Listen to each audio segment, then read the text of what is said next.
ಬರ್ತಿದ್ಯಾ? ಸರಿ ಆಯ್ತು ಬನ್ನಿ. ಚಿಕ್ಕ ಮಾವ ಬೇಗ ಬರ್ತಾರಂತೆ. ಸ್ಪೆಷಲ್ ಅಡುಗೆ ಮಾಡೋಣ. ಮಾಡೋದ ಏನು ಮಾಡೋಣ? ಕ್ಯಾಪ್ಸಿಕಮ್ ಬಜ್ಜಿನ ಮತ್ತೆ ಟೊಮೊಟೊ ಬತ್ ಮಾಡೋದ. ಸರಿ ಆಯ್ತು ಬಾ. ಚಿಂಟು ಈರುಳ್ಳಿ ತಗೋಬಾರ. ತಂದೆ ಐತೆ ಟೊಮೆಟೊ.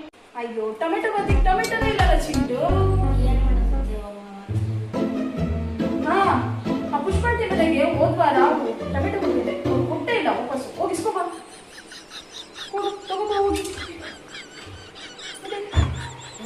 ಅತ್ತೆ ಅತ್ತೆ ಹಾ ಏನು ಇಷ್ಟು ಬೇಗ ಬಂದ್ಯಾ? ಅತ್ತೆ ಪುಷ್ಪ ಅಂತ ಹೇಳಿದ್ರು, ನೀವು ಕೊಟ್ಟಾಗ ಟೊಮೆಟೊ 10 ರೂಪಾಯಿ ಕೆಜಿ ಇತ್ತಂತೆ, ಇವಾಗ 50 ರೂಪಾಯಿ ಕೆಜಿ ಆಗೈತಂತೆ ಟೊಮೆಟೊ. ಅದಕ್ಕೆ 10 ರೂಪಾಯಿ ಕೆಜಿ ಬರ್ಲಿ, ನಾವು ನಿಮಗೆ ಕೊಡ್ತೀವಿ ಅಂತ ಹೇಳಿದ್ರು. ಹಂಗಂದ್ರ? ಹ್ಞೂ ಅತ್ತೆ. ಬನ್ನಿ ಇನ್ನೊಸ್ತಿ ಮಾಡ್ತೀನಿ. ಸರಿ ಆಯ್ತು. ಹೋಗ ರಾಣಿ ಅಂಟಿ ಮನೆಯವರು ಹೋಗಿಸ್ಕೋವ. ಆಯ್ತು ಸರಿ ಅತ್ತೆ. ಅತ್ತೆ ಹಾ ಅತ್ತೆ ಏನಾದ್ರಿ ಇವ್ರ ಮನೇಲಿ? ಅತ್ತೆ ರಾಣಿ ಆಂಟಿ ಹೇಳಿದ್ರು ಟೊಮೊಟೊ ಖಾಲಿ ಅಂತ. ನಾನು ನೋಡಿದೆ ಅತ್ತೆ, ಬುಟ್ಟಿ ತುಂಬಾ ಇತ್ತು ಕಣತ್ತೆ ಟೊಮೊಟೊ. ಹೌದಾ?